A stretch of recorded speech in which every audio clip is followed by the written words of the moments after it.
Think in the movie, the Mistborn are gonna Naruto run?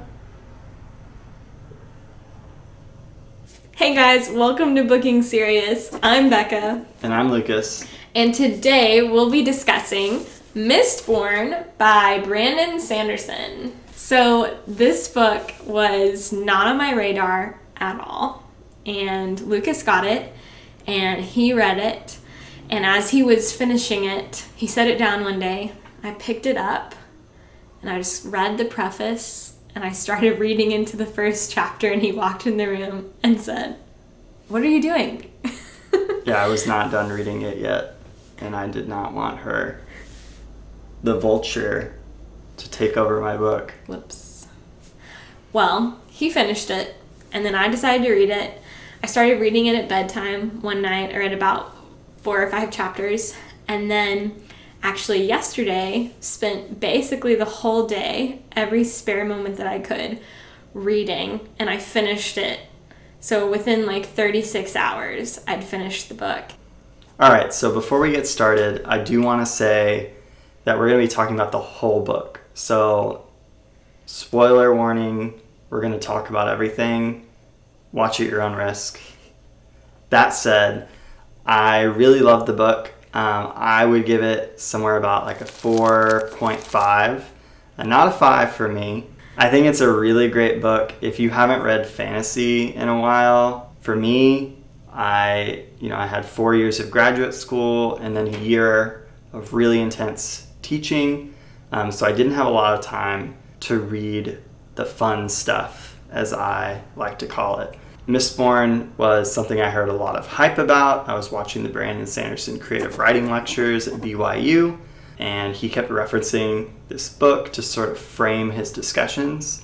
And I think it's a great introduction to like what is happening in modern fantasy right now. I think even if you don't like fantasy, you would like this book. Yeah, I would agree. I am a huge fantasy fan, but I think I go through stages. I'll kind of devour a bunch of fantasy. Like, I'll read a trilogy that's 1,000 pages long, and then I'll take a pause. It's just different reading fantasy. Like, you get into a world. That's something that I really liked about Mistborn, was immediately you're just in it. When we think about modern fantasy versus maybe older fantasy, we think about Lord of the Rings, and you have a literal chapter about these made-up creatures that he is introducing to you, and all their customs and history. Yes. And names. Sanderson doesn't really do that. He describes enough that you have a good sense of where you are in the world, of what's going on, of the scenery. And kind of the thing about Mistborn is it's pretty depressing. Yeah. So here's my question. What did you think about the Lord Ruler?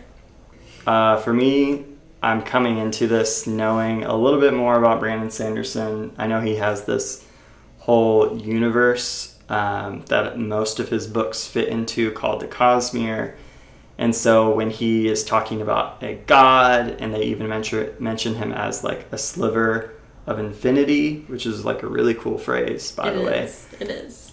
I assume that it had something to do with how he has this theory for world building and how everything has to connect in his worlds in these really subtle ways where you don't have to read everything, but you can see the connections. So yeah. I'm wondering, and this is the first Brandon Sanderson book I've read, because I've been out of the fantasy game for a while. It's been a while.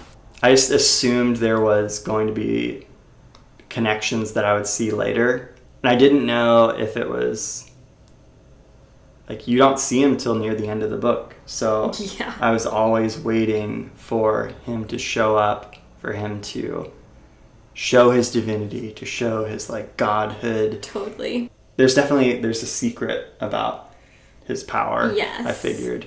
First time he shows up in the book, he's in a carriage.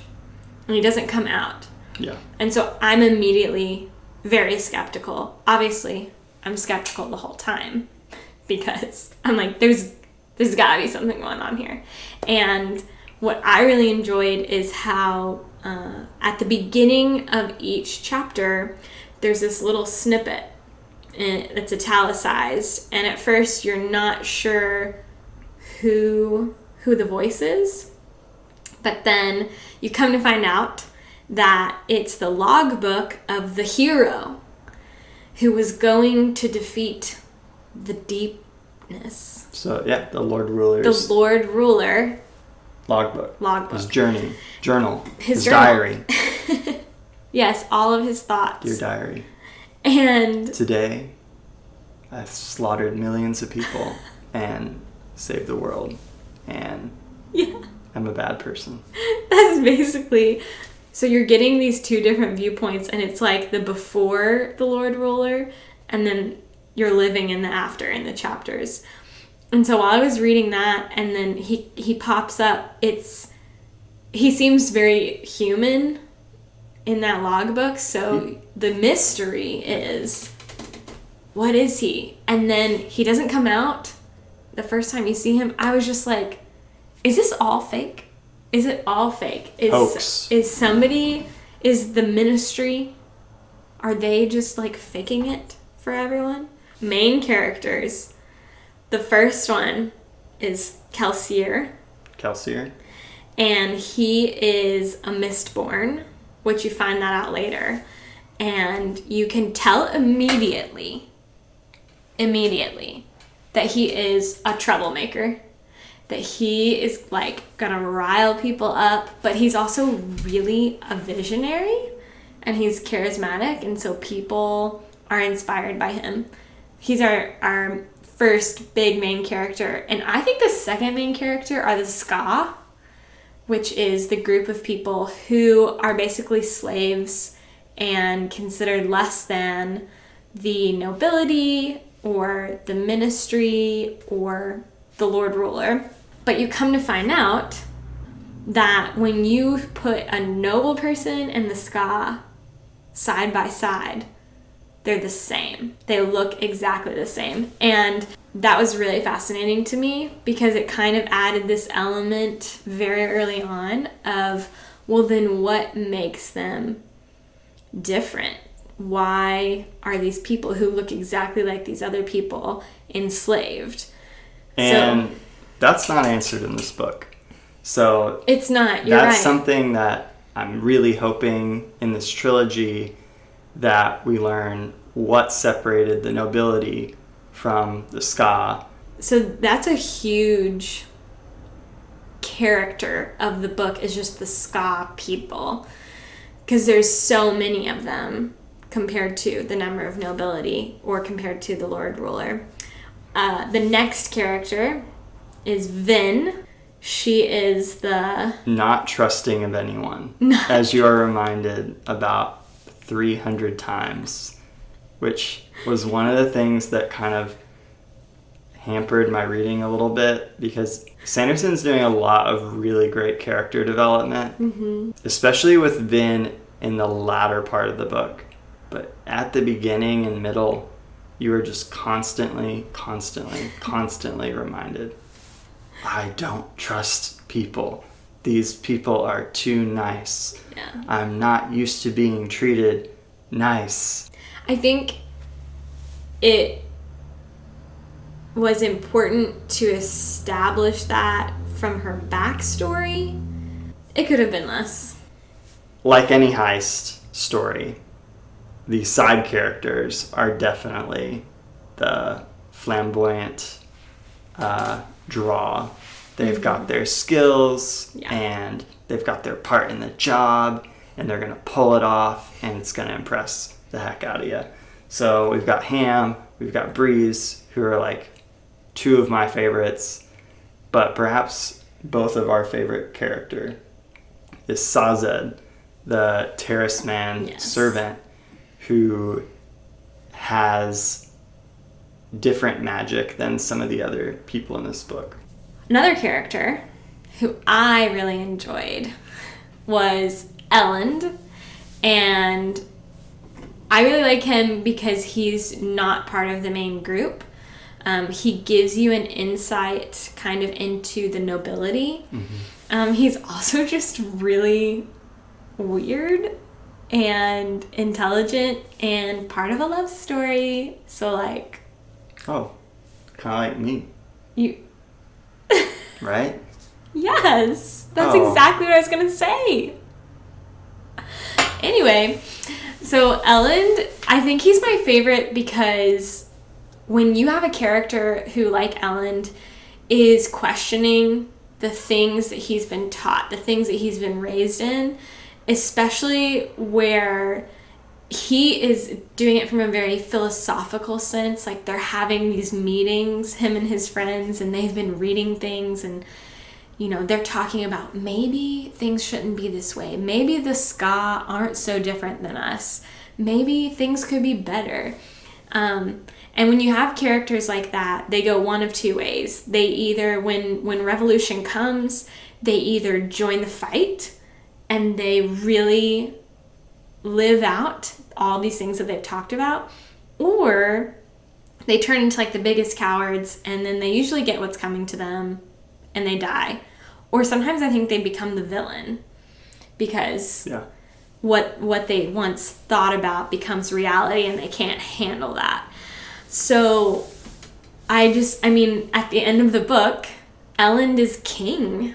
They've named him king, and he's good, and he cares about people. And so it's just one of those things where, like, because by the end of the book, you need something good. You need, like, a good person. And it was just really, like, heartwarming that he stepped up. And him and Vin are, like, a thing. So I don't know how that's going to go. That's one thing I'm really interested to see how that relationship continues, because here's my guess. You ready? Vin is going to meet another Mistborn, and then they're going to, like, have this thing that, because they share a way of life, you know, and he's probably going to be a bad guy. Right? Isn't that how fantasy usually works? I think Spook is going to step up. No. Gotta cheer for the little guy. Who's your favorite character? Well, I kind of already said I like Sazed a lot. He's like this human computer keeper of knowledge, keeper of like all the world's, not all, but most of the world's religions and all of their philosophy and beliefs. And I'm really excited to see where his character is taken over the course of the trilogy, because I did not expect him to continually show up and fight. Like, he's this thinker, but when the time comes to like save Vin or to confront the Lord Ruler even, he's there. He is going to lay it on the line, and he doesn't care if he dies. He claims he's being just like a good servant.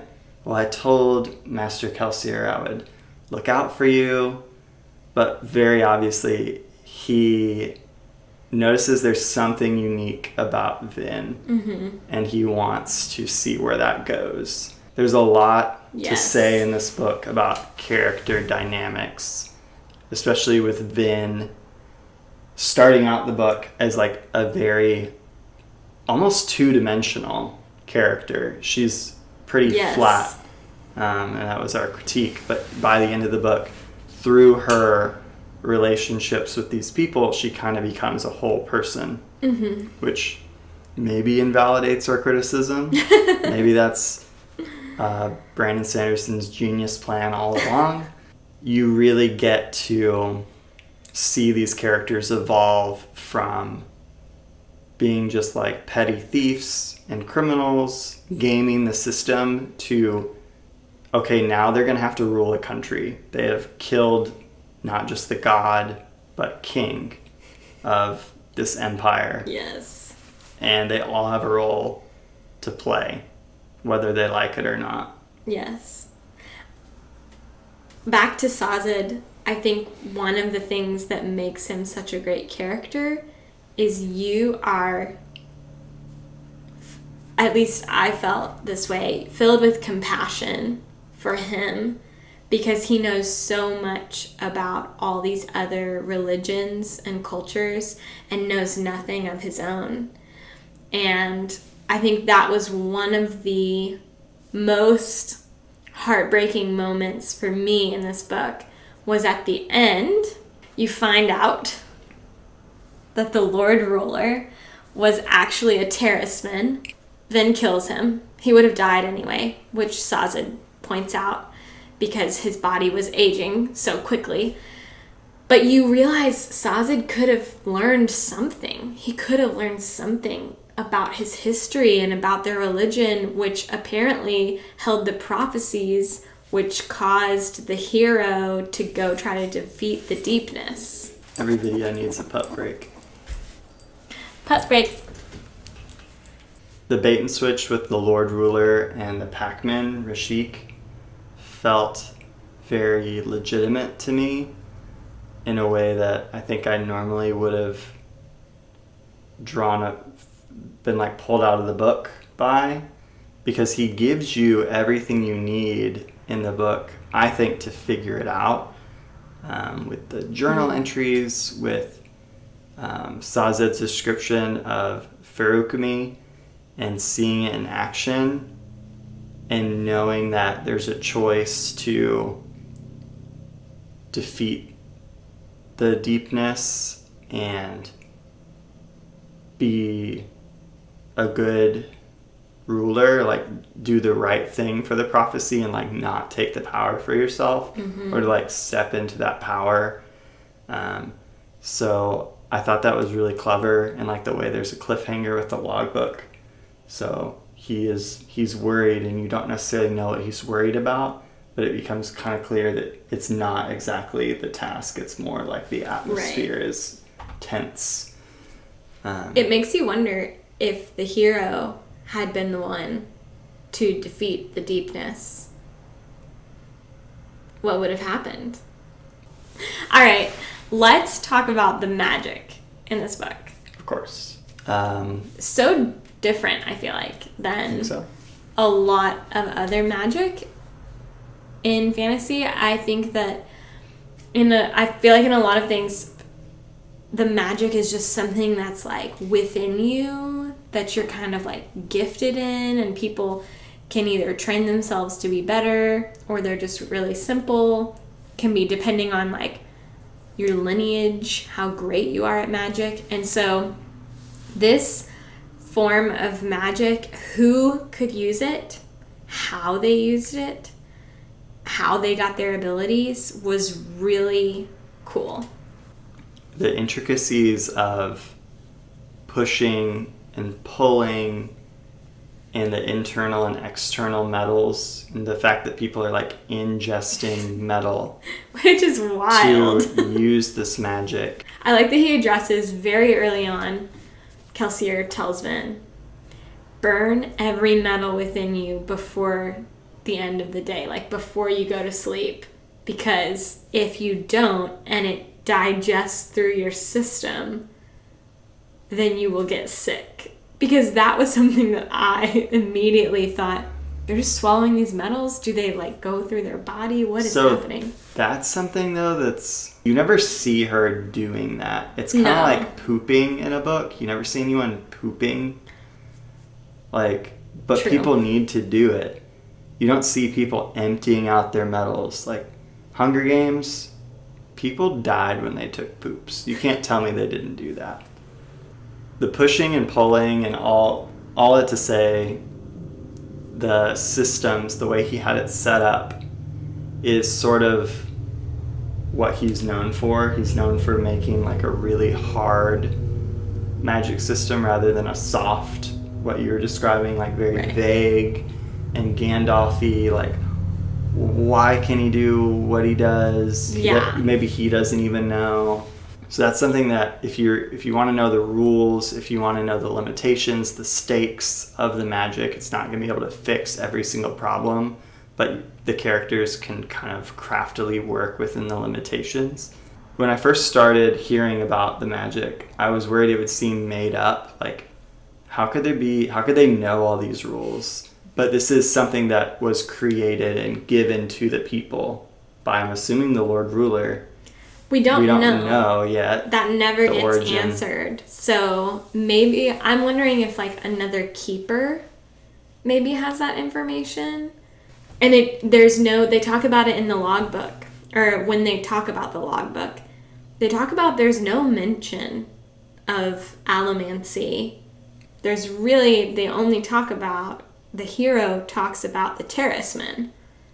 There's no mention of allomancy. So they think that it came after the Lord Ruler, which to me seems legit, because there's that moment at the end where Vin feeds on the mist, basically, to give her a boost of power. And she's not really sure how she did it. And the mist wasn't there before the Lord Ruler. It's so interesting. This is one of the most interesting things of the book, because you don't understand the mist. The people don't understand the mist. Some people fear it. Some people don't. Obviously, it has magical properties. Is it good? Is it bad? Like, what is it? That's something that I'm really hoping gets answered. If it came with the Lord Ruler and it came with the deepness, if they defeat this deepness, which has brought like death and destruction to the world, ash, darkness, there's nothing green. So sad. But if they defeat the deepness, is the mist gone? Are their powers gone? I have a lot of questions. Well, how do you know the deepness is coming back? It just seemed too simple. There's something that we don't know. There's a lot of questions. There's just so many. It sounds like you were paying attention when your high school teacher taught you about foreshadowing. Yes, I love foreshadowing. Okay, Lucas, tell me what you thought when you're reading that fight scene. Kelsier has like fought that Inquisitor. He axed his head off, and then the Lord Ruler shows up and he just kills him. Just kills Kelsier. Just smacks his face right off. Just takes it. Stabs him. What did you think? Well, I was pretty mad. I didn't want him to die. He wasn't my favorite character, but I hate when the mentor gets taken away, because cool things stop happening for a long time, because the apprentice doesn't really know how to do. That makes for usually just a bunch of running and what am I going to do? I know it's sort of an archetype. You have to remove the mentor for the apprentice to grow. But I think there's a tendency to take them away too soon, or to break that trope and just simply, why can't the apprentice ever just surpass the master and that be like a tension? Sith. Boy, listen, I taught you everything you know. And I don't know, that could be cool. Or not. Or not. So you were mad. Yeah. But I think the fight went as well as it could. She clearly learned from that, from watching Kelsier's super anime-esque fight where he's sort of like gaming the system and throwing all the metal everywhere, where she learns to take the pewter dust and throw it in their eyes, and she knows that there's something that breaks the rules that they have that she kind of is starting to have as well, which was good. Yes. I feel like it had to happen, because she had to have something that leveled the playing field to some degree. They all have a glaring weakness. The Steel Inquisitors have a thing you can remove that just kills them, and they're like, why didn't we ever figure this out? Why did no one, when they were fighting them, ever it's rip hidden. their clothing or right. something? I don't know. Because they're too I guess strong. You don't get close enough to them, because how many Mistborn fight Inquisitors Probably not very many. But Marsh is unexpectedly an Inquisitor. I was so hype when that happened. He's the typical, like, older brother to Kelsier, but was not very exciting, I think, as a character. And then, bam, he's an Inquisitor. And now he has tattoos all over his face and steel through his eyes. So... Yeah, I would have described the steel spikes through my eyeballs before the tattoos on my face. But, You know. All in all, I'd say it's a pretty satisfying ending and a really good beginning for the trilogy. And we are planning on reading the trilogy together and sharing our thoughts here on our YouTube channel. Subscribe and like. I'd say just pick your 2 most anticipated moments so that we can see what happens if their answer. You're going to be sad because it doesn't happen. 1, I'm really excited and hopeful that Vin is going to meet other Mistborn. I'm just having this feeling that she's going to meet this guy and he's going to be Mistborn, and they're just going to, like, run around in the mist with their cloaks, I just really think that's just what's going to happen. She has to meet other people like her because I think she has come such a long way from a point of not trusting anyone to building trust and friendship over time. The second thing, I want to know more about the deepness. I need to know how things are going to change and what they're going to discover. Because their assumption, I think, was that they would kill the Lord Ruler and they would, like, change things and things would stop having ash everywhere and the sun would come out and things would go and grow and turn green again. And so I really hope in this next book that we get to discover more about the deepness, what that is, how that affects, like, the world and the atmosphere and why things aren't green. And it just has to end with them defeating whatever is keeping stuff from growing and keeping things from being nice and, like, breathable. Yeah. So those are the 2 big things for me. Other Mistborn that she can be friends with that aren't trying to kill her. And the deepness, wanting to know more about the deepness. I am really looking forward to seeing how Ellen steps from being this, like, philosopher, frat boy, what's the word that they use?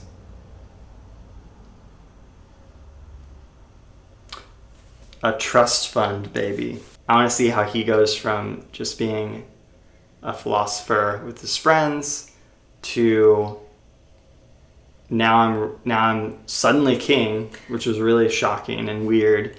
How is he going to be as a king? How is he going to, I'm assuming, fight a war against his father?